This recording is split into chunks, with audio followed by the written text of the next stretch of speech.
off our cell phone, right?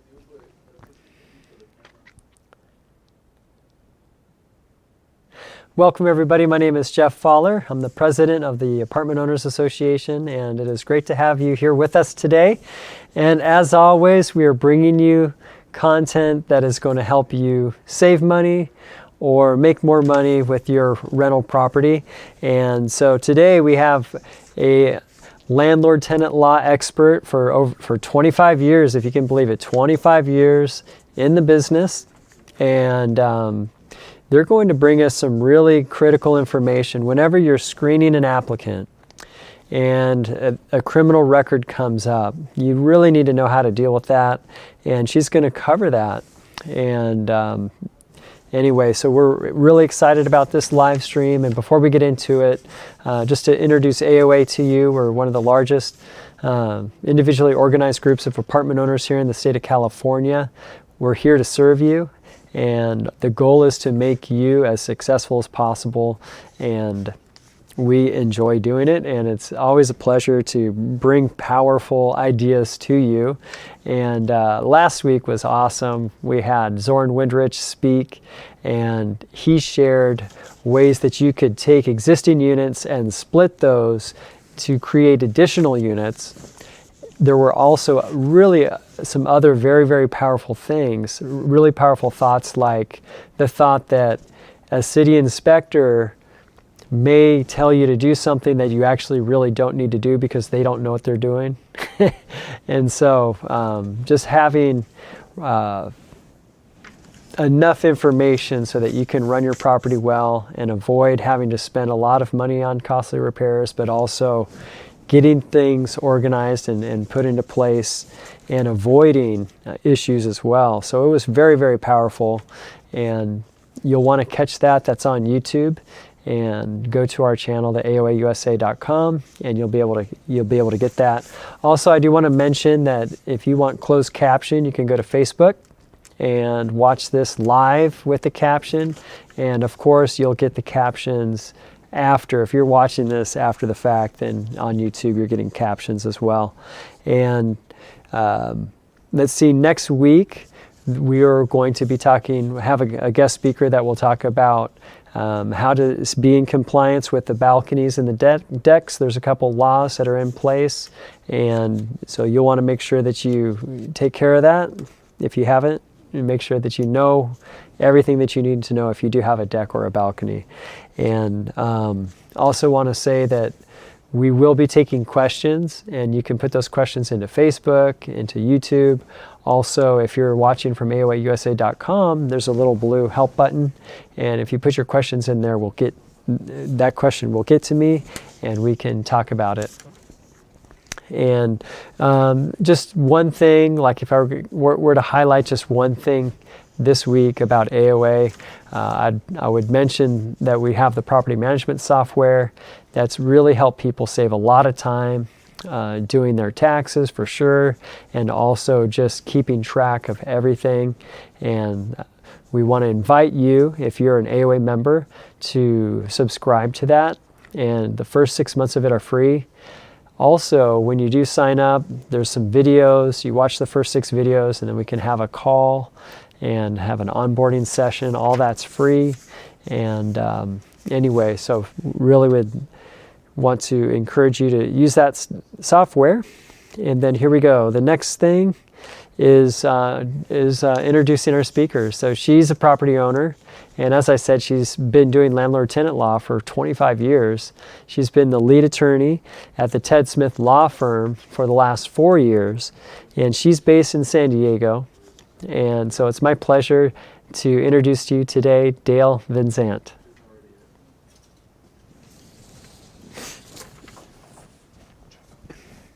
She's not ready yet. She's still talking on.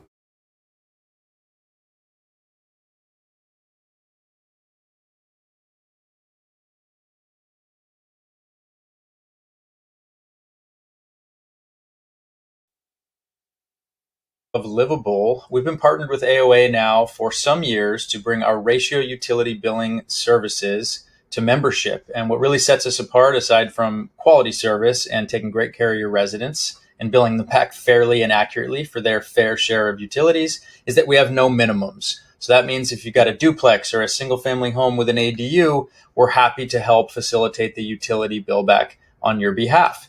So we would love for you to get in touch and join all of these happy customers in using our service and celebrating conservation, but also increasing your net operating income. Livable.com/AOA is where you can find more information and ways to get in touch with us. We look forward to getting some time scheduled and to telling you more about the program and how you can do your part to promote conservation. All the best and enjoy the live stream.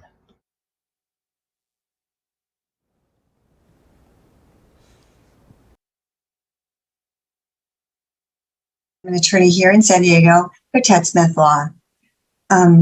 I'm here to talk about what to do, how to avoid criminal applications. So I wanted to start off with the application process. So the best way to stop any criminal or fraudulent applications is to have a good application. So when you do your background check, make sure you do a thorough background check. There are plenty of companies that do thorough background checks. And so the thing is, to have a thorough background check, you can't deny anyone if they have a criminal background. That's a HUD rule that you can't say, oh, you have a criminal background. There are things that you can do to get around this, especially if they lie on their application. And so we're going to talk about the lies of the applications. You want to avoid any problems by having a good application process and a strong application. So I always recommend that that on your application, you have something that says that in the event of a material misstatement or misrepresentation is discovered after the applicant is accepted as a resident, and whether or not the lease or the month-to-month rental agreement is executed, owner may, at the sole discretion, deem such a misstatement or misrepresentation to be material and non-curable breach of any subsequent lease or month-to-month rental agreement, and on the grounds for rescission of the contract and immediate eviction. So that's one clause that I use. The other one is a disclosure for the applicant's information that has a clause such as this: application understands and acknowledges that a false statement made herein is grounds for denial of rental to the applicant. Any statement herein may be construed as a condition, precedent, or any binding agreement or contract between the applicant or landlord. That's on the application itself. So if they fail to disclose, that is a reason and you find out about that. That's a reason to deny their application. So if they don't disclose that they have a criminal background, you can't deny them based on a fair housing that they have a criminal background. However, if they fail to disclose that is a material breach. So So that's key to have a good, solid application. The next is, what do we do after the lease is signed? You don't find out about this disclosure, this misrepresentation, or this non-disclosure at the application process, but you find it down the road. I have this problem all the time. So I have a landlord that is renting. They don't put on their rental application that they have a dog or an ESA. And then they find out when the tenant moves in that they have a dog or an ESA, and they give them the paperwork that say, I have an ESA. That's a problem because you can't deny them an ESA, but they made they haven't disclosed that material fact. Now, so fair housing won't let you evict them on the fact that they have an ESA. However, the question is, can you deny their rental or rescind the lease? Is it void? Is it voidable? Can you evict? And the answer is, it depends. That's generally the answer is it depends. So you don't want to get in a situation like that. You don't want to get in or have an issue with fair housing. I've had this happen many times where they don't disclose, and then they haven't moved to the ESA, and my clients say, well, you didn't disclose the ESA, and they just got the ESA, or an ESA being an emotional support animal. So if they've had it and they've had it for a while, that's a non-disclosure. And, that's, but is it material? That's the question. And on something like an emotional support animal, I would be hesitant to evict on an emotional support animal. But if they have a dog, you allow pets, but they don't disclose, that's a different matter. And I would, if they come in with a dog that they've had, when you do the background check and you talk to their previous landlord, they said, oh yeah, they've had this dog for a while. Then that's a material fact, because there's pet addendums, there's pet fees, there's pet rent. So would that be material? I would believe that is a material fact that they failed to disclose that they have an animal. Even if you accept pets, that's a material misrepresentation that you should have known, and that they have this pet. The other things are they're lying about their income. If they lie about their income, that's a material fact. You can evict on that. So make sure that you have your rental application stern. It says that if there is a material fact, and also if it isn't in your lease, you can always add it as an addendum. Remember to make sure that all material facts and representations are in your lease. Make it an ironclad, strong lease, and make sure that if there's anything like, if you fail to disclose a material fact, we have the right to evict. Now and if you evict them and I've had this situation where I've had to evict them on fail to disclose a material fact. One just recently was a woman who lied on her application, said she had a job and she hadn't had the job. She provided pay stubs, but my client was like, oh, okay, they're from September, maybe they're the only ones. And they signed the lease in November. Well, she had lost her job in October. And so that's a material fact. And, lying on a rental application is technically fraud. So make sure that that they know that if you lie on this, it's a material fact and it's fraud. I'd like to talk about HUD for a moment, because a lot of these and fair housing, because those are the issues that we come in contact with. You don't want to have an issue with fair housing. There are a lot of issues where they come with the ESA, and as I said, they come with the ESA and then they turn you into housing because they didn't disclose the ESA. And in the rental application, we're thinking that's fraud, and they turn us into fair housing and say fair housing says, well, you deny them on for having an ESA. No, we denied them because they lied on their application, not because they don't have.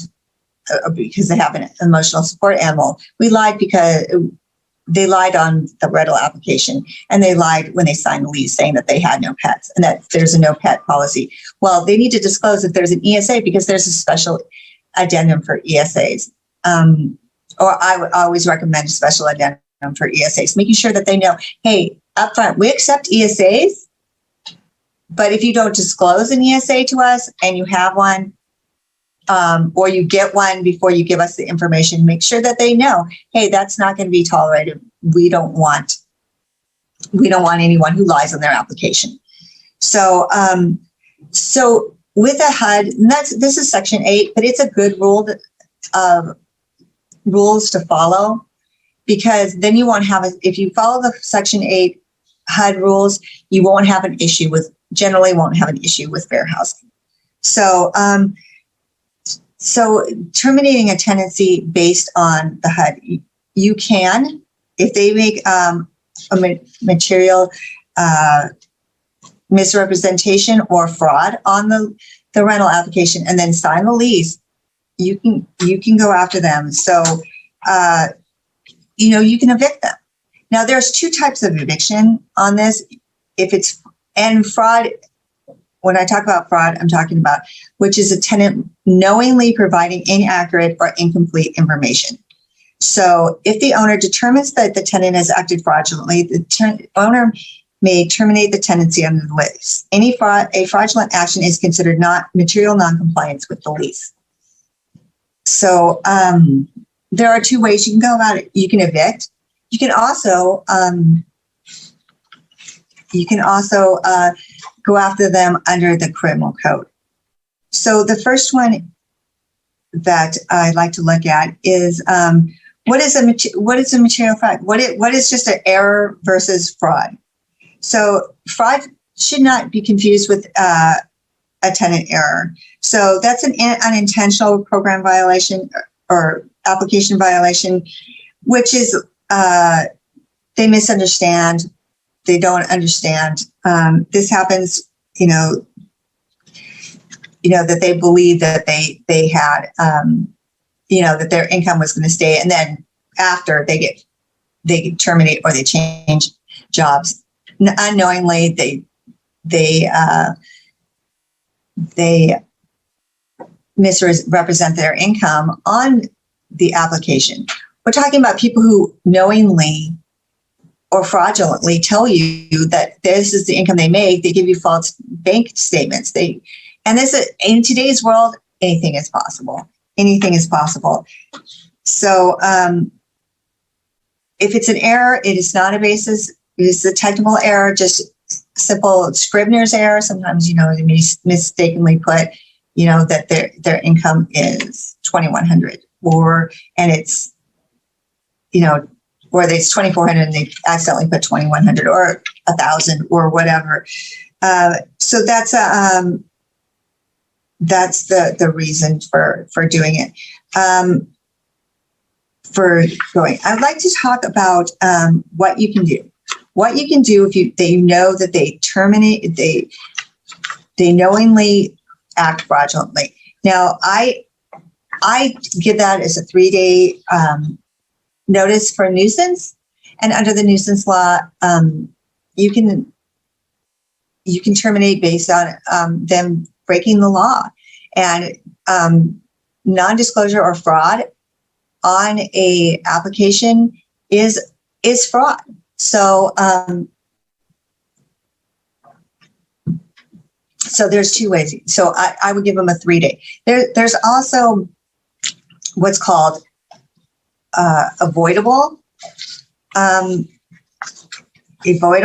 which by its nature, the contract is void. If they give you material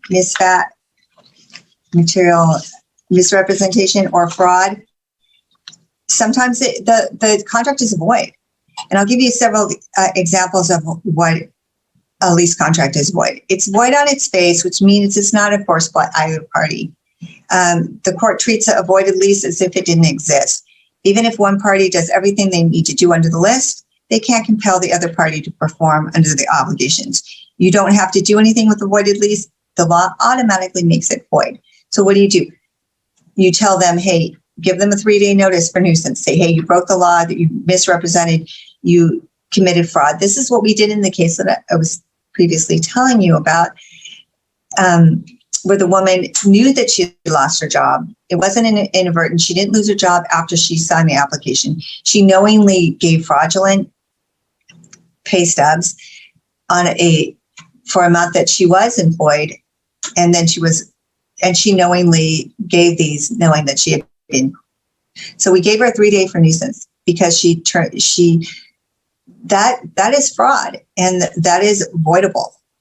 It's void. So especially if the lease involves illegal activities, for example, they say that they're using the property for residents, and they're actually running a business out of it.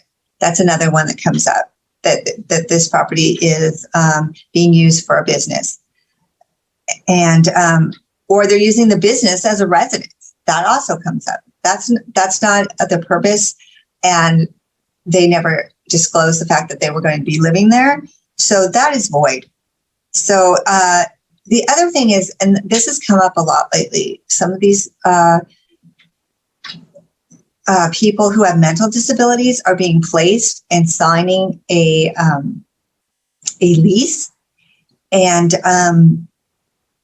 they don't have the capacity to sign a lease. That is void. And if they don't have a representation, or they just come to you and say, hey, but they have mental disabilities that then make them incapable of entering into a contract, the lease is void. So at that point, you give them, perhaps you don't want to give them any chance to. I would do a 3-day saying, this is for a nuisance. This is void. This contract is void. We don't believe that you have the capacity. And I know that there are a lot of agencies that are placing people with mental disabilities who have no capacity into a rental contract, that they don't have the capacity to sign, and they have no capacity to enter into this contract. So that there are other leasables that are leases that are voidable. So that means one party can void them at their option. The party can make a contract void if it chooses to, but decides to go ahead with the lease, it's enforceable. So as soon as you find out that there's some kind of fraud, there's some kind of illegal activity that they did failure to disclose, as soon as you find that out, make sure that you give a notice, and you make sure that you don't allow them to continue in the unit.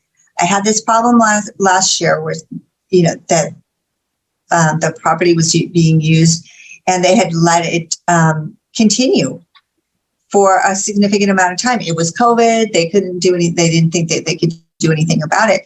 And the question is, yes, it was COVID, but there are things that we can do to get around this. So it is also voidable if you did not know the true nature of all the elements before you signed. So once again, if they don't disclose a material fact, they committed fraud, as soon as you know, give them a notice, because that's the first step in any unlawful detainer, is giving them notice. And as I said, all this can be avoided if we just make sure that the rental application is thorough and complete. But as soon as you find out there's any fraud, there's any misrepresentation, there's ways you can get around that.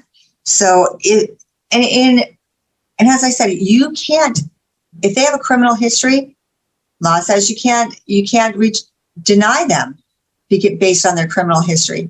But there is things that you can do if they continue, if they were convicted of drug dealing and you believe there's a lot of traffic. You didn't enter into a contract. Is that contract void or voidable? Regardless of anything, there are things that we can do. If you believe that there's a serious issue like drug dealing, they have a criminal history, call the police, discuss it with them, say, hey, I believe that this activity is going on. I know a lot of landlords don't like, or owners don't like to call the police, but in situations like this, it could be, you're running the risk of having issues with the neighbors. And so we always look at the best interest of what the community, the neighbors, and I know it's difficult, but that's sometimes the way you want to do. If the police, we can always document everything, make sure that you have a history of seeing people go. You can't post cameras on the door. You can't have audio, but if you place a camera, if it's a community, you can place a camera in the common areas facing their door, not into their door. And if there's a lot of foot traffic, people staying 1 or 2 minutes, 10, 15 minutes, that's a good case for avoiding avoidable contracts. So to say, hey, this is a nuisance. Drug dealing is illegal. Anything that's illegal, it's always a 3-day for nuisance. Just make sure that you have the documentation. And the other thing is, if the neighbors, we're going to have strong neighbors and strong people who, if the neighbors don't want to testify, then it's up to you to make sure that you get what you need to document this. So the other things is, don't sign a contract with someone you believe is under the influence. If you believe that this person is a drunk, under the influence, someone who's young, because under the age of 16, even if they have they occupy the house with their parents, if they sign a lease, that's voidable. The other issues I want to do is, what can you do once you know that this person has committed fraud? It's not a minor violation. It's material misrepresentation. What can you do? There's several things that you can do. So as I said, a 3-day notice for nuisance, always citing. There's also a criminal path. The rental. There are two very important penal codes that I like to go over.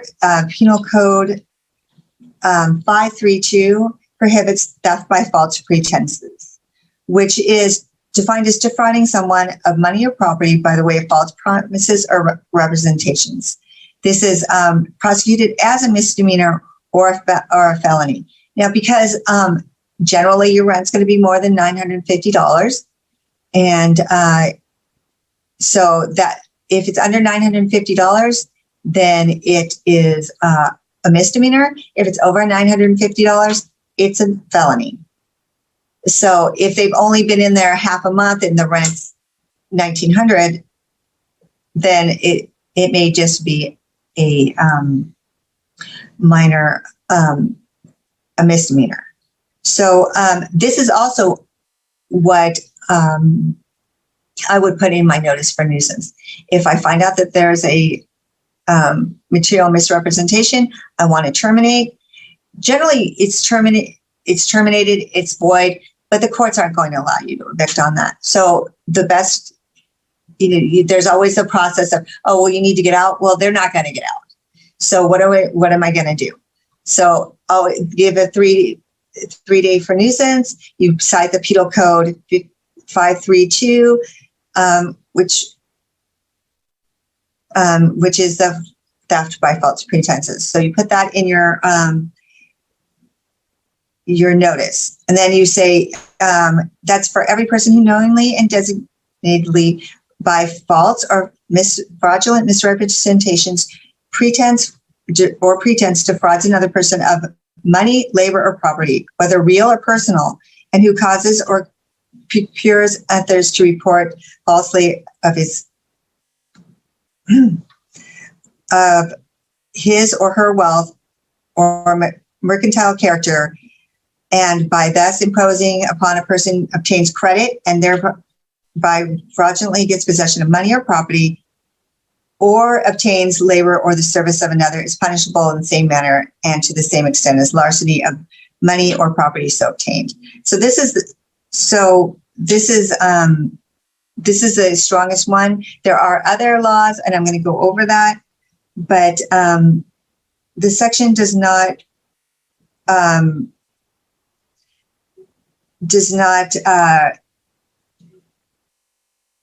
have too great a penalties, but it'll gives you a basis for giving them a 3-day and a basis for eviction. If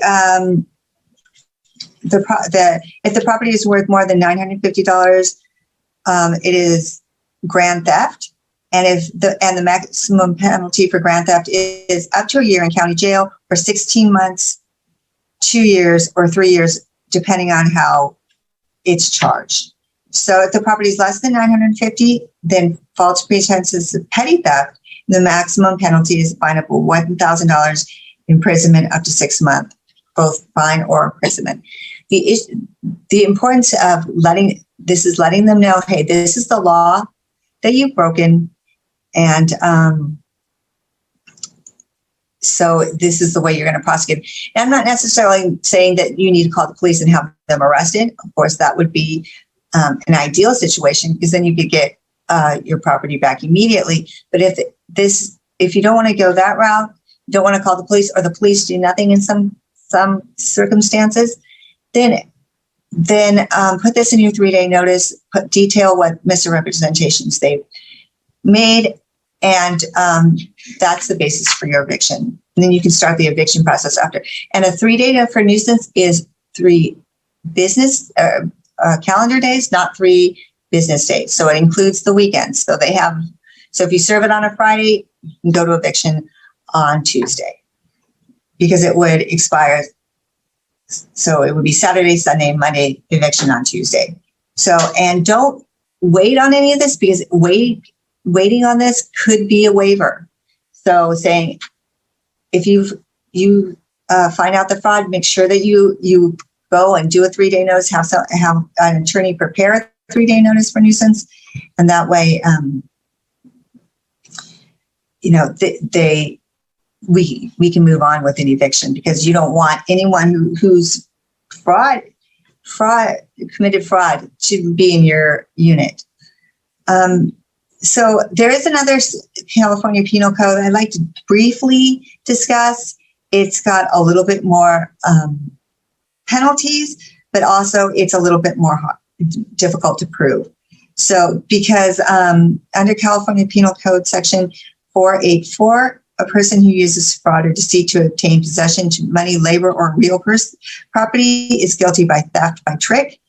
But in order to convict on this offense, they must prove that they obtained the property that they knew was owned by someone else, which is in a landlord-tenant relationship. That box is checked. So the property owner consented to your possession of the property because of the fraud or deceit. When you obtain that, which is easy, check that box. But here's the difficult part. So when you obtain the property, the person would have had to intend to deprive the owner of it permanently, or to remove it from the owner's possession for an extended period of time, that the owner would be deprived of a major portion of the value or enjoyment of the property. So that's a situation in which maybe it's gone for a little bit longer. You didn't find out, they've lived there for a year, and you find out that they're drug dealing, or you find out that they're doing something or they lied on their application. You get notice that they've had a dog on the property for 6 months and they never told you about it. Is that obtaining by fraud? Maybe, maybe not. But, they have deprived you of that property for 6 months by lying on their application. So that's a serious crime in the state of California. It's not looked lightly upon. So the only issue is how long they deprived you of that property. So in this case, by theft or fraud, but deceit or trick, it's intent to permanently deprive. Now, whether if they intend to live there for a long time, or they have lived there for a long time under this fraudulent, then that's definitely a way to get them out. The other thing is if they and I've had this happen twice this last year, whether they've rented the property because they want to lease it out or through Airbnb. So they want to do the short-term rentals through Airbnb or Vrbo or whatever. They're not even living at the property. They're just subletting to. Now you can get them out for subleasing. That's a 3-day notice. It's also, we always recommend that if you give a 3-day notice for subletting, even though there's no cure for subletting, it lets them know that, hey, and then it's always followed up by either a 30-day or 60-day notice.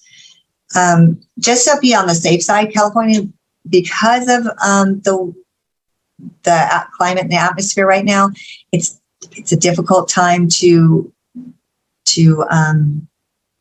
have someone, to get someone evicted, especially in cities like LA, San Francisco, Sacramento. So this is the time. This is the time to use this, because you're not going to get them out on a 3-day notice to pay rent or quit. So if they fail to, if they get into the property, they haven't had a job for 2 years, but because of COVID, the COVID restrictions, the landlords aren't allowed to tell you, hey, they were evicted or they left because of failure to pay rent. The landlords right now not allowed to tell you that when they call. So, but they knowingly took the property saying, oh yeah, we can pay, we have a job, this and that. And you come to find out that they've been depriving you of this property and they had no intention of ever paying the rent. They're just skipping places, live there for 6 months when they can't evict. And then all of a sudden, you want to go and evict them. If you can prove that they knowingly gave you an application saying that they had a job and they intended to do this all the time, the whole time, which has happened, then you can evict them for that. And is that a defraud, deceit, or trick? It's not a permanent deprivation, but they intended to stay there as long as they could. It does have, that is a more serious crime in the state of California. So if you took the property, and there's some people go in saying that the property in the situation of an Airbnb or a Verbo, they have to say that they're the owner of the property and they have the right. So is it a permanent keeping of your property? Well, it sounds like they're putting themselves off as the owner, so that could be a permanent deprivation. The choice is one of two. So I would put in either one of these statements in a 3-day for nuisance. They've committed a crime. They need to go. So it's always a good choice. And so let me wrap it up this by saying, that make sure you have a strong rental application. Make sure that the rental application says that if there's any fraud, that rental contract is no longer valid. And make sure that, as I said, just saying that is to them, it's like, oh, well, you got to go because you lied on your application. They're not going to go. So then I followed that up with a 3-day for nuisance, placed in there the applicable law, either penal code, one of the penal codes that I mentioned. And so that would be either the easier one would be the theft by false pretenses, a more difficult one, but depending on the situation, a more serious crime is the theft by fraud, deceit, or trick. So I would definitely put in one of those in a 3-day notice for nuisance, and prosecute. As soon as you learn that there's some misrepresentation or there's criminal activity, or just don't say, oh well, because inevitably there's always going to be a problem down the line. If they're going to lie to you about something on the rental application, they're going to do something else. And even a non-disclosure of a criminal prosecution, if they have a criminal prosecution and say they fail to disclose that once again, you can't deny them on the fact that they have a criminal history, but you can sure evict them on the fact that they failed to disclose that. They need to disclose that. You ask that question, and especially right now I have a case where it's someone who just got out of jail for sexual crimes, and they're on the Megan's list, and they failed to tell the landlord that they just got out of jail for sex crimes. And so is that something? You can't do it on their criminal history, but if it's a sex crime, it's recent, they just got out of jail 2 months ago, my client just found out, and yeah, you can, because they failed to disclose that. and they're living in there under false pretenses, because it's a close call, but that's exception to the rule. If it's a very recent sex crime, then you're putting the whole community at risk.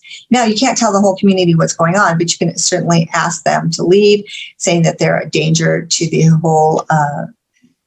whole community and that they need to go. Generally, they won't fight you on this, but you never know. So make sure that you notice them immediately. You discuss this with them. You tell them, even if you don't discuss this with them, and just give them a 3-day notice and outline everything carefully. It should be an eviction that will stand up in court. So that's all I have for you. Thank you for listening. All right, Dayle. Thank you. Thank you for sharing. Now, the title for this was how to deal with someone when they have when the applicant has criminal history. So the AOA rental application is great. Yours that you would drop is amazing. So we're dealing with a good rental application. We run the background check and somebody comes up with something. At that point, what's the filter that you go through? I know that HUD has recommendations and they want you to look at a few different things. If you could help us out in how do you make that evaluation? So here's the thing. It depends on how recent the charge is. If it's 20 years ago, they haven't done anything. Yes, that is something that you can't deny them. And in fair housing, you really can't deny them because of their criminal history. So it's really important, and you don't want to have a fair housing problem. So you want to look for other things. And that's what I was trying to outline to the viewers today, is that even though you can't, because of fair housing, evict based on them having a criminal history. Now, if it's a sex crime, that's a whole different matter, because that's a safety issue with the community. If it's a violent crime, if they just got out for murder, if they got out for murder, that's a different thing. Generally, they don't disclose that. I just got out for murder. So I would make sure that if you see on their rental application that they failed to disclose that. Now, if they did fail to disclose that, go through the procedures. Say, I'm not renting to you, because that gets away from fair housing. Because so the distinction that you're making is if it's a violent crime, or if it's like it's like drug dealing, where that's going to impact the safety of the people, the other tenants that they would potentially be around. For those two reasons, if it was within a reasonable period of time, not 20 years, but let's say 7 years or less, I know that by law, we're not even allowed to show criminal history that's older than 7 years. And so would you say those would be the cases where you pretty much need to look for something else, like that they didn't disclose? Is that right? That's correct. Because and with fair housing, I mean, if it's something like a petty theft, and you try to deny their application on something like petty theft, that's not. But if they have fraud, and they're giving you an application and it's recent, and it's like, well, how do I know that what is on my application is correct? Because you have a fraud charge. So that is important to look at what the nature of the crime. If it's, hit and run or drunk driving, not going to be able to get around that. Mm-hmm. If it's a serious sex crime, violent crime, robbery, if there are a lot of children around and it's child abuse, then you have a good case. But you can't. I would not use that as my reason for denying their application unless they fail to disclose. Right. If you and that's why I went through the things with failure to disclose, because it is important that they're not honest with you on that rental application. That's slam dunk. You can deny their application. Right. But if it's something that, was 5 years ago, it was, jaywalking, you're not going to be able to evict on that. Right. But if it's, as I said, where I have a client they just got out of, they're on the sex registry. It was with a minor child under the age of 14. Yeah, you're going to be able to deny this application, because if it's children in the community, then you're going to need to protect those. And that's the interest in, especially in a community. If it's a single family home, the fair housing will say, well, it's a single family home. There's not a community. Yes, there may be children in the neighborhood, but it's not near a school it might be difficult to get by that. So I would be there's always ways you can get around fair housing. So, and I'm not saying to skirt fair housing, but if there's a situation in which it's a serious crime, drug dealing is another one, where, as I said, if they say, oh, well, I had drug dealing 5 years ago, but if they've had series and series and series of, minor drug charge, if it's a community with children, that would be a way to get around it. Just say, this is a community with children, or see if they fail to disclose that on their application. Most of them do. Yeah, and that's a great point. Is this a one-off, or is this something that they have multiple offenses for? So that's another good consideration to make.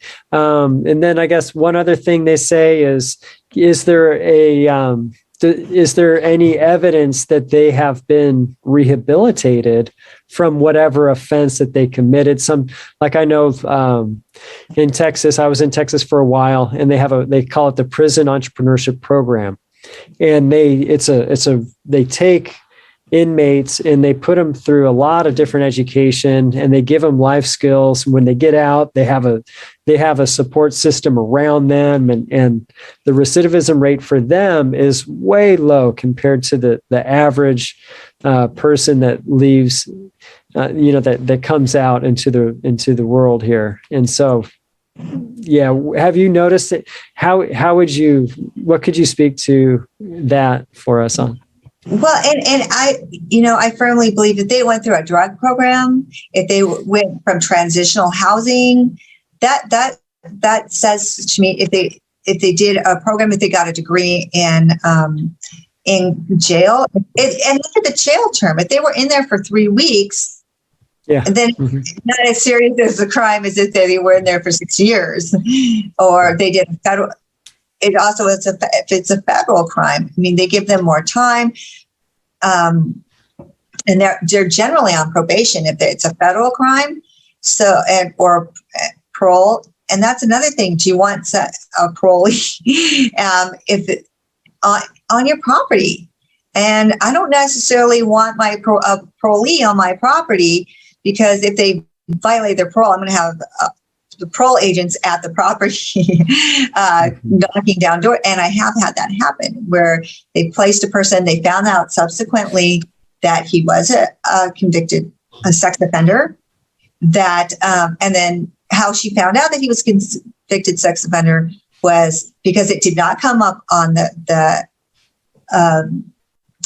their research, their criminal history, because you are allowed to do a criminal history, just you can't act upon it in the state of California. So if it comes up and this gentleman was subsequently arrested and then released a few days later, but the issue was he didn't disclose that on his application. Right. And so, and even if it's 2 years later, still you made it, if I had known that you were on parole for sex with a minor child, would have found out a reason to go around you. And well, great. The other thing with this is sometimes you get the applications in. Don't run them all at the same time. Get a few so that you'll have, this person's better qualified than this person. So I'm not denying this person on the basis of the criminal, but generally someone's going to be better than the person. Now, again, if it's a white collar crime, can you deny a white collar crime? Not necessarily, not really. So it's just, but if they fail to disclose that and something happens at the other down the road, always good and say, hey, you signed this contract. And had I known that you had a criminal conviction, it would not affect but now you've lied on your application, or you've lied on your, or I rented it to you, we signed the contract, but it's not, I wouldn't have signed it had I known that, it was under false pretenses. So it's always, as I said, always important to make sure that you have something in your lease that says, if I find out that you've lied, I can terminate. Even if it's in the application or if it's in the lease itself. Sometimes you can add an addendum saying, if I find out a material fact, we can always evict. And that's why one of the issues that I'm having now are them placing people who have mental health issues. And it's not disclosed. They're or they're told by the program that's placing them that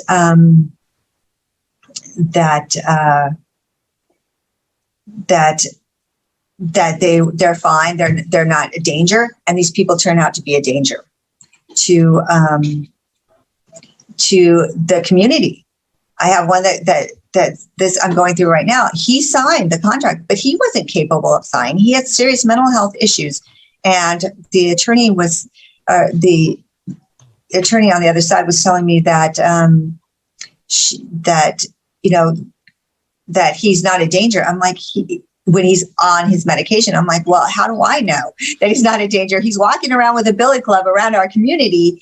So, but was he capable? Was he on his medication when he signed the contract? Was he on his medication? Because these incidents occurred, and you can't deny him based on the mental health issues. But the fact that maybe he wasn't in a condition to sign a contract, a lease, or go through the application process. That I've had some serious issues with people who have mental health issues who are placed by an agency, but never say that he's a danger. He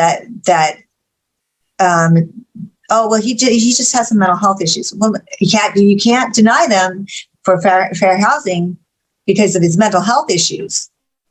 And you have to make reasonable accommodations for them. However, if they weren't capable of signing a lease because they weren't in their right state of mind, or they can't comprehend the rules, then that is a reason to evict them.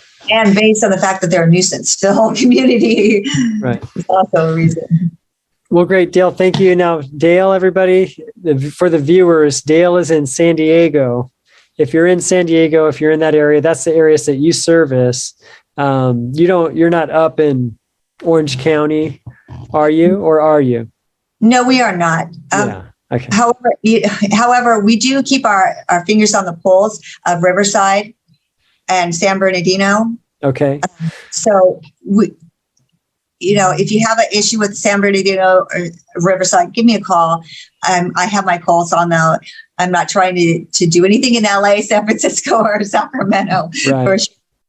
Riverside and San Bernardino, we will at least talk to you and see and point you in the right direction. And the reason that I bring that up, number one, people can know more about you, but also number two, when you mentioned you can serve a 3-day notice, you can't do that if you're in LA. You can't do that if you're in Oakland or Alameda, because there's an eviction moratorium that's specific. It's city specific or county specific.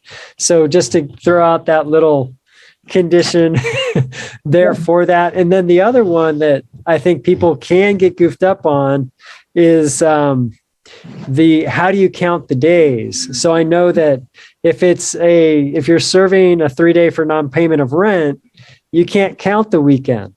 Nope. But so this is just a little nuance, but I just for our listeners, I don't want them to think that maybe, they can just serve a 3-day and count the weekends, count the holidays and all that if it's non-payment of rent. So I just wanted to mention those two little things. And there's so much, it's a fire hydrant and everything, so much there. So I just kind of wanted to put those two little comments in just so that people don't misunderstand, because you're speaking very narrowly, and sometimes people can apply it to their context, and it could be wrong for them. So, well, and from what I understand, and I'm not a specialist on LA, but it's getting better in LA, where that perhaps coming up soon that we can give notices for at fault. Right. Yeah, that's coming up. Yeah, that's coming up. So and these are in normal times. Right.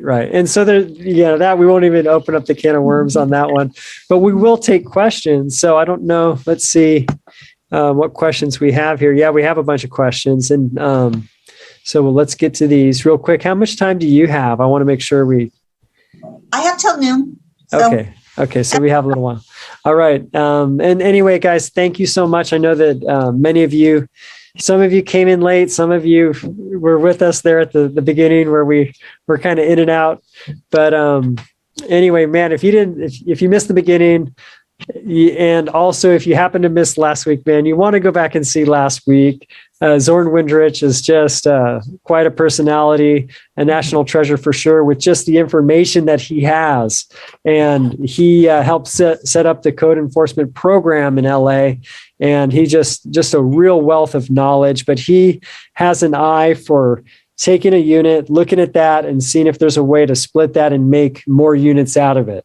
And so that's just an immediate impact on your investment, as well as helping people who have wrongfully been cited by a code enforcement person. So really good material. You want to see that. It's on YouTube. Just go to AOA USA. And that's just last week's material. And again, next week, there's more. There's always more. There's always great stuff happening. And anyway, so I just wanted to get that out. And here we go. On YouTube, how to avoid and decline Section 8. Also support animals. So so that's the question for them. You're probably going to have the same response, but for Section 8, Section 8, that, as I said, in my opinion, the best way to avoid any fair housing is not to take one application in at a time, so that you have to do first in, first out. Take 5 applications, look at them all at the same time. You are allowed to do that. You don't have to take first come, first serve. Take 5 applications. I got 5 applications the same day. It's the same day. So, and I know that most landlords I know are getting 5, 6, 10, 20 in one day. Take a look at them and just say, no, however you do not say, I don't take Section 8. You always take Section 8 and you always take ESA. Now, as I said, with the ESA, how they get around this is they don't tell you on their application that they have an ESA.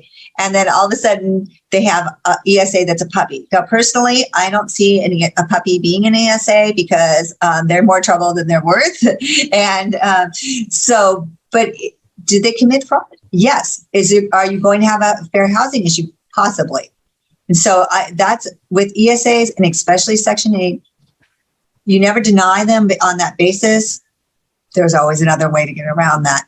And the one way is to say, hey, all these came in at the same day. They're all going to be processed at the same time, and see who has, because you don't want to turn down someone who has a really good paying job for someone who's Section 8 because they came in at the same day, but Section 8 came in at 2:00 and the other applicant came in at 3:00. So we pull them, take them, even if one day, one application, one day, another application, make sure that you have a couple applications so you have your options open, because it's not first come, first serve. It's like how you process the applications. We pull them, we take a look at them, we run all their credit, we look at all their financials. Section 8, they do pay, but sometimes they're a little late in paying, or you have problems with Section 8 tenants, and you have to follow the HUD rules. And those are, once again, that's why I addressed the HUD rules and how you can break if it is a HUD contract. Remember, you can always break it if you find out they have a fraudulent application. HUD will let you break that contract. So if they don't tell you that they have Section 8, they make an application, and that's a material fact, because not that you would have said no, but you need to know that they were on Section 8, because now you're going to have to get your payments from a third party. So with ESA, it's troubled waters. I've been fighting 2 ESA cases this year, and you don't have a problem with fair housing, because it's just the process of fair housing in itself is, they can keep it open for a year, even if they don't find anything. They want to look at all your tenants. It's very intrusive. So the best way, pool them, go through the applications, make sure that you're not denying them on the basis of Section 8 or ESA, but there's a better applicant. Right. And very good. And, lots of people have different opinions on that. And looking at the batch. So that's one where you may expose yourself a little bit to the lawsuit, but also it's not just the first person in, it's who's completed everything too. Like that's also a consideration, because I'm saying if they all come in one day, if you have an open house and 20 people come, you're not going to say this person was first, this person was second. It's just it's not reasonable for them. And right. And they would have to prove that their application was the first. And that was the one that I had recently, was the girl came in even before it was being shown and put an application in. The application wasn't complete. She did not attach pay stubs or a W-9 or any of that information. And they denied her on the basis of the failure to put in the application. Yeah. And they still had fair housing issues. So it's always tread lightly. And so. All right. Real Estate Prof on YouTube. What type of addendum do you suggest for ESAs? So just a general that make sure that the tenant knows that this is an ESA. You have their letter, and it has to be a letter on letterhead with the therapist or medical provider's name, address, their license number. There's a lot of don't accept anything from Hawaii or Alaska, because those are the common ones that have. And California just put in a new law January 1st, kind of cracking down on these. I don't think it has enough teeth, but just that's it. Give you a fraudulent application, because you can't call and ask them what their issue is, but you can check and make sure they're licensed in the state of California, and they need to have be seen within 30 days of that letter. And so sometimes they give you a letter that's 6 months old. I don't want a letter. If this is a new application, they need to have a new letter. And it's debatable on what, sometimes they say this expires, but have they seen you in the last 30 days for this to be continued? That hasn't been litigated yet. So, but also make sure that you have all the local laws. The ESA that addendum that we have has that they must not chain up their dogs. They must be licensed. They must have their shots if they're over 4 months old, because they have to adhere to all California state laws and San Diego or your city, your county laws. So, in fact, I just had one say refused to sign the ESA addendum, saying, "Oh, it was vague." I'm like, "This is all the laws. We're just stating what the laws and that you agree to these."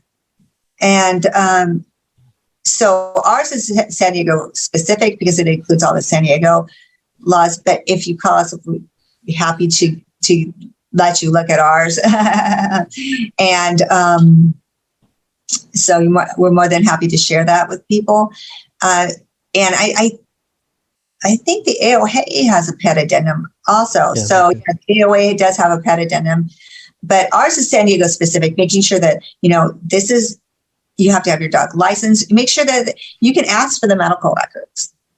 You can ask that they be certified, not dangerous, that the vet puts down not dangerous, because to have a dangerous animal not certified, this is a woman told me, well, my dog, a nice dog. I'm like, well, it's a Yorkie, and I'd rather not be bit by a Yorkie. I'd rather not be bit by any dog. So they need to have verification from their vet that they have their shots, that they're licensed, and that they're not vicious or dangerous animals, because that is a reason. And make sure that they follow the rules. You're as a landlord, you do not have to. You should not be obligated to pick up after the animal. And the other one is the animals are not running around. It's not chained, which is California state law. You cannot chain your pet or ESA animal. So it's really specific to make sure you tailor it, if you're going to make your own, to what the specific city or county laws are. And ours is tailored to that. All right, Karen on YouTube, can we advertise no pets, then make the ESA exception? Yes, most definitely. So, and I would always put that pets are pets, ESA is an ESA. So there's a difference. Make sure they have, as I said, make sure they have the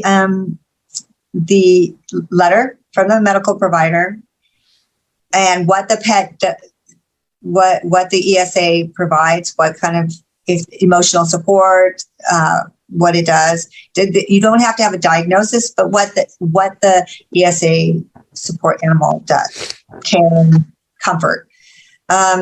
Make sure that they're licensed, make sure that they have their shots, make sure that they're not dangerous. So in ESA is a special category, which we have to make exceptions for fair housing, and a pet is a pet. So. All right. Okay, Raphael. If you rent a guest unit, the landlord lives in the main house, can you reject a criminal record tenant? No, that's an interesting question. See, that's California, a nuance for sure. Yeah, that's a maybe. The answer in law is always maybe, and I would reach out to someone and say, hey, it depends on what the conviction's for. If it's for petty theft, do you want somebody on your property that's somebody that has a petty theft, but it's a misdemeanor?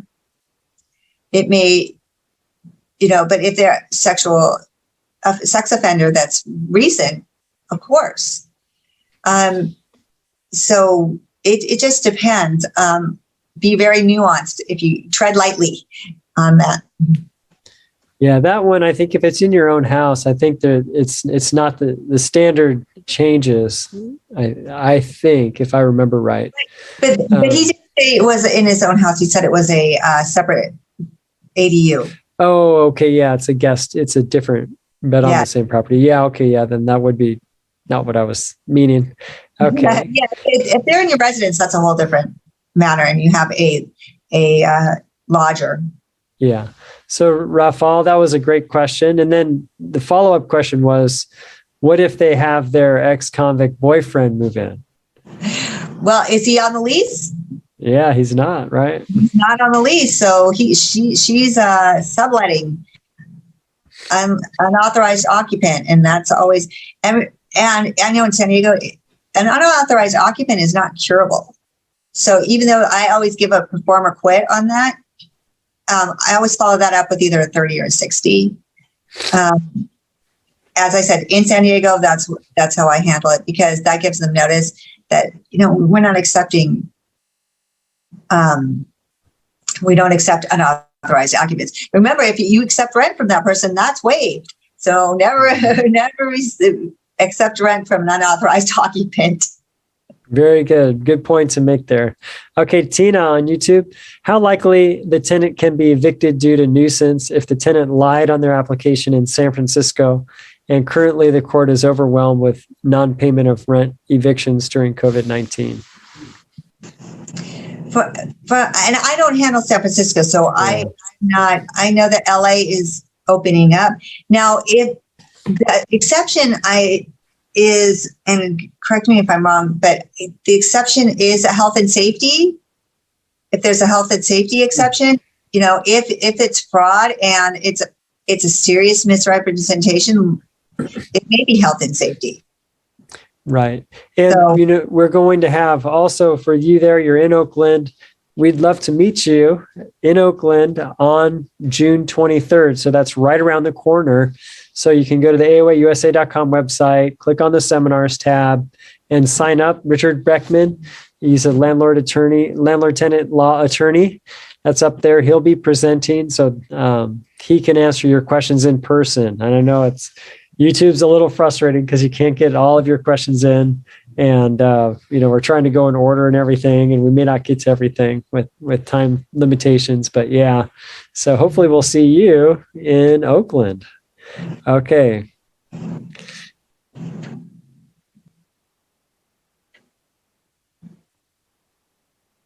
Okay. So Karen, are you saying that tenants that haven't paid claiming COVID, this penal code can be added to the eviction notice as fraud?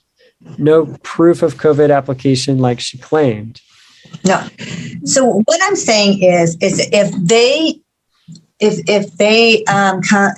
come to your unit, make an application, and they put that they have a job, and that they were in good standing when they left their previous unit residence, and this is in San Diego. So, and they don't disclose that, hey, yeah, I had to leave because of non-payment, and you can't deny them on that.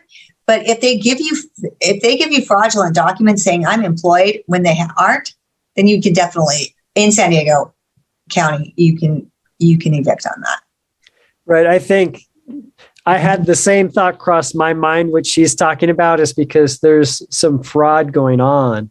There's a lot of fraud. And yeah, so she's wondering, well, can we do that with COVID? And literally we have a case in LA County. We're suing LA County because there's no way to verify when people are self-certifying. There's no third party to verify that. So you're denying due process of law. And so that's the basis of the case that we have. And right now, the way that the law the way that it was written is horrible because it's allowing fraud, basically. And it's definitely spawning grifters. Oh, definitely spawning grifters. I have clients that they're like, they're driving a new car. They haven't paid their rent in 2 years and they're driving a new car. I don't have a new car. And I'm saying if they give you fraudulent documents saying, hey, if they leave that unit, they move into a new unit, they give you fraudulent documents because they're not working, because they're getting payment, their rent paid, or they are working. And that's a really nuanced one. There are ways around it. Just as long as if they commit fraud, you make sure that you can document that fraud.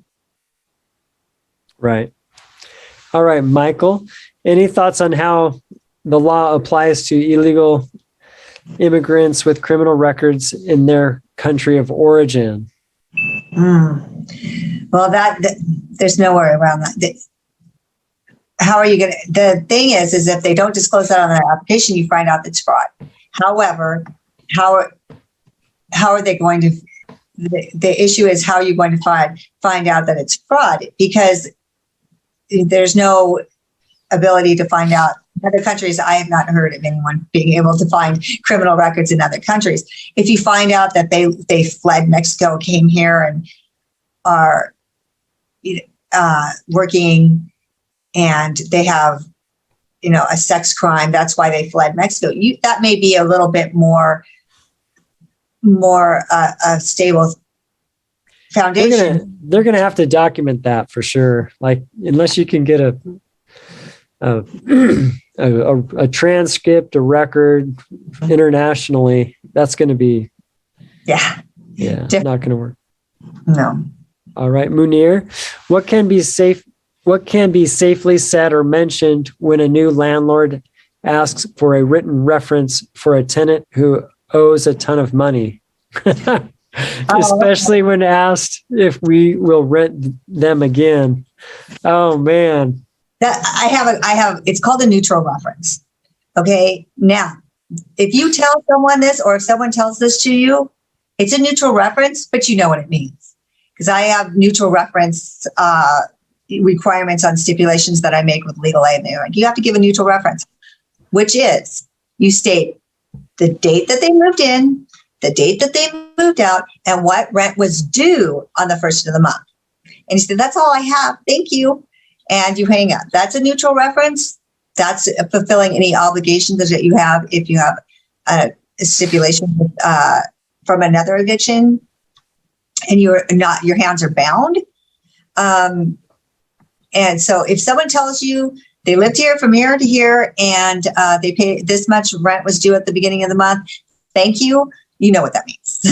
That they not so special terms from their other code language. Yeah. But if you're not watching this YouTube right now, then you won't know the code language when you get that reference. We got to have a way to help each other out. Yeah. And once people move out, I know last year around this time you did one on small claims court, and with some of the COVID debt, it rolls to small claims, but definitely reporting once they've moved out, reporting that debt is something that you can do, and then that will show up. And if you get a claim against them, a judgment in civil court, that's also going to show up. So the way that we can help each other out is by actually reporting debt once they've moved out, and then taking people to small claims court and winning there. It's going to show up on their record too. And I know I do a lot of stipulations in where that you're not allowed to report, but that's fine. But if they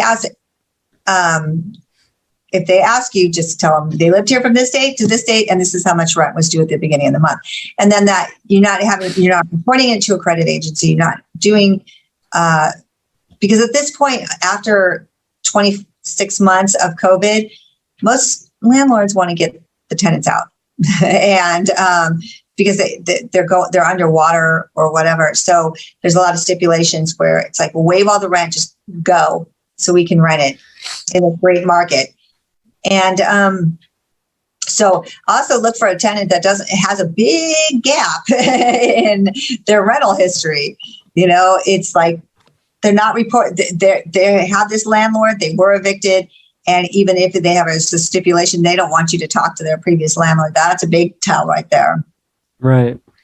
All right. Yeah. And also when they don't list it. And so like our criminal report, we call it the 3-in-1 because it's the criminal, but it also does an alias and a previous address history. And, when you see the address history and these ones are omitted, those are things that you definitely want to look into. And, so that's there. And then here's Karen. What about involuntary manslaughter? I know that you would say no, because that's a one-off type of thing. That's not it wasn't drunk driving. I mean, even if it was drunk driving, you even mentioned that one, said you couldn't do that. And so we're looking for real criminal activity, and especially repeated, recent, and non-rehabilitated. The seriousness of the crime. So that's why I was discussing the laws that you get. There's the one that by fraud or trick is a more serious crime than the other, but there are other elements that you need to prove, and it's so the seriousness, because the fraud or trick is more serious than just a petty larceny or. And I caught the penal code. It was 532 for the one where it's a false representation. What was the other one? It's penal code 532 is the first one, and 484 is the deceit or trick. 484. All right. And I think Mr. Silva and Gold, I think that's the question that you were asking. You did say what are the two different types of evictions. And so one would be At fault and no fault, those are the two types of evictions. We're not going to go into that because that would be taking a whole nother 3 hours. I don't have another 3 hours to talk about that. So hopefully that'll help you. So are you saying, Michael, you can deny if they are on Megan's Law and it's an apartment with kids around? It's a community. So based on how, some people who are Megan's Law have been there for 20 years since Megan's Law started. So, or for that, I wouldn't recommend. But if it's something that's recent and it's involved, especially sex with a minor under the age of 14, that if there are children around, I would definitely find a different applicant. You got to take care of people. And Archivos, is there a form for this required disclosure? And I know, like in the rental application, it asks about criminal history, and then if yes, here's the blank for them to fill that in. I know that's for the AOA form. I know that's how we have it set up. Anything else you'd like to add to that on the rental application where they disclose that? Right. And so and tell them, hey, listen, you need to be honest with this, and make sure that you have one of those two clauses saying, hey, any material misrepresentation or fraud, that is a reason for us to reject your application. And even if they, as I said, if they don't put it in there and say, we need to be honest with us, if they don't put it in there, you look at the criminal history and it's not in there, it's a material misrepresentation. You can't deny them based on that, but you can certainly deny them on a material misrepresentation on their. Yeah, and every good rental application should have that in there. Yours does, AOA's does, for sure. So great. Okay, Tiger.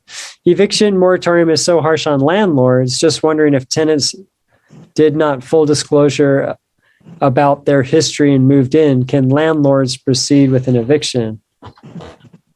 So that nuanced question. Depends on what. If it is material misrepresentation, yes. If it's fraud, just say you committed fraud on your application. And as I said, I had one. The woman gave paychecks that were old, and they were, she had lost her job subsequently. She did not disclose that she had lost her job. Got in there by a material misrepresentation. Yes, because you wouldn't. But for that material misrepresentation, you wouldn't have rented to her because she doesn't qualify. So right, and that was the thing too. Even when they mess the numbers up, and all of a sudden they're not 3 times rent, what do you do? I mean, they're setting, the way that I phrase it is that they're setting themselves up for failure if they're not 3 times rent. So if they're not 3 times rent, even if it was a mistake, what do you do? Right. Exactly. Even if it's a mistake, it's not material. Is it a material misrepresentation? It is, because you would not have rented them, but and this is all judge dependent too. They're like, well, maybe, but eventually they're not going to pay the rent. And then the other thing, and so that one, I think I wouldn't spend the time or the money taking that one to court, most likely. But one thing that just a factoid is that when there is some sort of misrepresentation, fraud on the rental application, 50% of those end in eviction. So they don't end well. So whenever you do see something, please just, no matter how nice they are, you just got to cut it off right there. And definitely, yeah. Exactly. Because you're just setting yourself up for some other thing that they're going to lie to you on the application when they're supposed to be most honest with you. Then starting off on the wrong foot. Yeah. So here's Brendan. What can a landlord do to ensure an applicant's ESA letter is in compliance with AB 468? So make sure that it's in the jurisdiction of where you live. I'm telling you, I see so many letters from Hawaii and or televisit. Televisit, that's a hard one because, like, Kaiser does televisit. Some mental health professionals do televisit, but you can always call they're supposed to have their phone number on top, and just make sure that's their office. That's not, even if they do televisit, check their credentials. There's a way you can check their credentials and make sure they're licensed in the state of California, and that they're in your area. If they're saying they're doing a therapist in San Francisco and it's not televisit, then it's like, you can't ask for a diagnosis, but you can always check and see. I'm just checking to make sure that this letter that this person works here. This is not a fraudulent letter. All right. New Boots on YouTube. Do you have to accept more than one ESA? They have to have a letter for each ESA. So if they have a letter I don't know why they would need 2 puppies but if they have 2 children and each of the children need a dog, yes, you do. So if they have 2 letters and they have all the documentation that you require and they sign an ESA addendum, unless you want to have problems with fair housing, and you don't want to have problems with fair housing. Okay. Can you deny a certified emotional animal if your tenants share common areas and other tenants have allergies? That is, once again, it depends on because a lot of times, and I think that we had one of these, that fair housing will send somebody over with an ESA and be like, well, and if you deny them because somebody has allergies, it depends on the situation too. I mean, if it's like a boarding house, then maybe, but if it's individual apartments and a community, probably not. There is an exception that it goes above and that it's an undue burden to the landlord. So if the landlord has to put HEPA filters in and perhaps, but again, do you want to have a problem with fair housing? Right. Okay. Dolores, my tenant sells drugs in my property and gave them 3 days notice and they didn't leave. And did you give them a 3-day for nuisance? Yeah. So if you give us a little more information, we could help with that one. Bill, when I do a reference check on a person, I always tell the person I'm talking to, if you would not rent to this person again, hang up now. They've admitted nothing. That I like that. That's good. Oh, that's great. That a neutral reference? Yes. I would take that as a neutral reference. Right. Okay. And then the question comes up, can I deny an applicant based on failure to get a good landlord reference? If we get a neutral one, that's not a good one. Right? Yeah. So, I mean, you don't, that's not a good one. I mean, it's neutral for stipulation but you can deny them. Just say, hey, I couldn't verify that you paid the rent. They didn't say that you didn't pay the rent. It's just I couldn't verify that you were timely. Because there's a lot of other questions that I know that some prospective landlords ask, and if you're not getting, that's an incomplete application. If you're not getting all your questions answered. All right, Dolores, I'm going to small claims court tomorrow. I also have an eviction filed before my small claim. Can I bring that subject tomorrow at court that she owes me already 1 year rent? She's in San Diego. Oh, I'm not quite sure I understand the question. So can you? It sounds like there's a portion that is COVID related and she's trying to go to small claims court for that. And then she has an eviction filed against the same person. For the same. That's what it seems like. I could be wrong. Dolores, you'll have to help us out with that one. So, you could certainly bring it up in small claims court. If you're in the unlawful detainer, stick to the facts of the unlawful detainer that's current.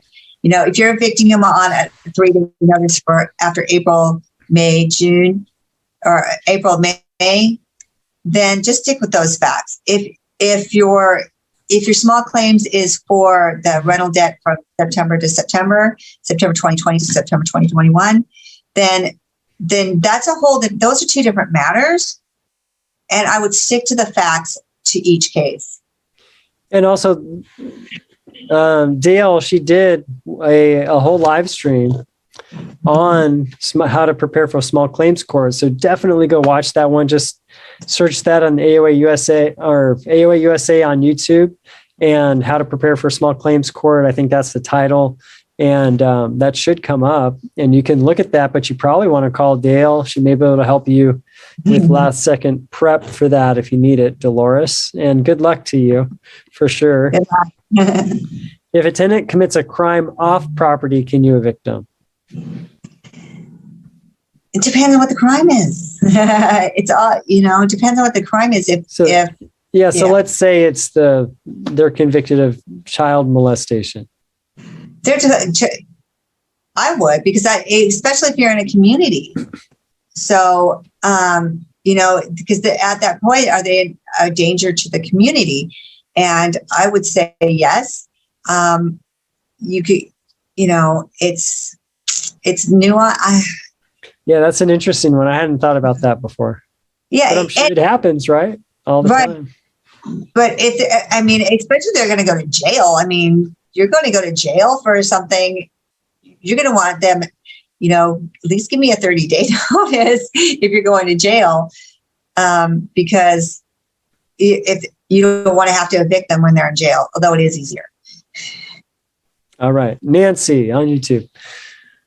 What do I do when a tenant has brought in family members that are going through a financial burden?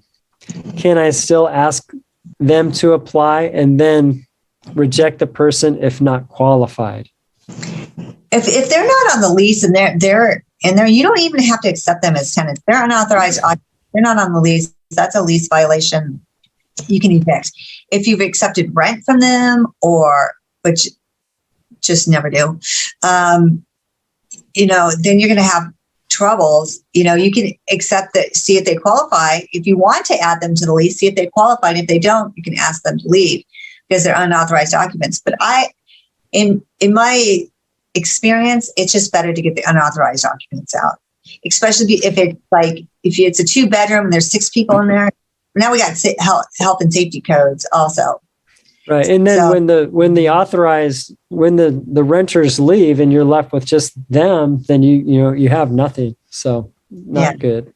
Yeah. Munir, where on the application can we ask for those questions related to fraud history? That's in the criminal history. It asks about criminal history. And Dale's just talking about when they make this application, if it's fraudulent, then that's when you would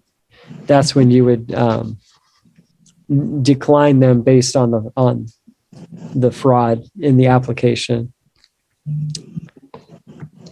Because all right, as I said, you can't, in the state of California, you're not going to be able to say, look at their criminal history and go, well, they have crimes. I don't rent to them. You can't. They're not going to let you evict or to turn down a declined application based on those criminal convictions. So you're going to need to find some other way to get around that so you don't have fair housing issue. So. Okay, how should landlords deal with applications who supply mitigating information for their past criminal history? You got to take it seriously, right? Yeah. Mm-hmm. And at least, there's too much information, not enough information. Some of them give you little information. It's like, I can't go on this application, incomplete application. Some want to go into, it's all case by case basis. And I would always make sure you do those checks on those applications to make sure that they line up everything they say. If you see a criminal conviction and they say, oh, I was convicted of drug dealing and I went to drug rehab or I went to a drug program and I did it. And okay, you see there's a drug conviction. Hey, yeah, I see there's a drug conviction, but they did say that they went to a drug program. So, especially if they're being placed by a third party. Great. And also, like I did do a video on setting your rental criteria, and the full video is inside the member portal. There's also a portion of it that's available on YouTube, but that's one that you could look at. I think that everybody should look at that one if they haven't. It's helpful too. It's good. And Michael, if an applicant asks for a copy of the landlord's policy on the use of criminal information, does the AOA USA have a lawyer-reviewed policies that we can use? And no, we do not. So you'll have to, basically, we look at the HUD. What I would do is have the rental criteria printed out, and just how you do everything, I would print that out. That's something that they want to make a law, but I think it's a good best practice, I think. But policy wise, lawyers are reviewing everything that we do. All of our forms are reviewed by lawyers. Everybody's calling us all day long, asking questions. And so we're constantly reaching out to people like Dayle or Dennis Block or Michael Brennan or Franco Simone or Richard Beckman, these people that are all over the state to help get your specific context. And we're referring people all the time. But when an applicant gets real crazy like that, like it's like you have to involve a lawyer because you don't want to do anything. And there's not a cookie cutter thing that we can give for you on that, Michael. Sorry.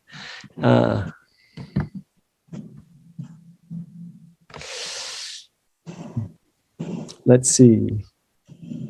On the rental application, hardly anyone fills in the credit information section. No one likes to put their bank information. What else can be done? Well, if you watch the video that I did, there's a demonstration of the AOA digital property management software that we have. And we have a rental application that's online, and you can check a box to make it required for them to fill that out, or it won't send.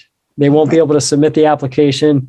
So I love that part of the AOA Digital.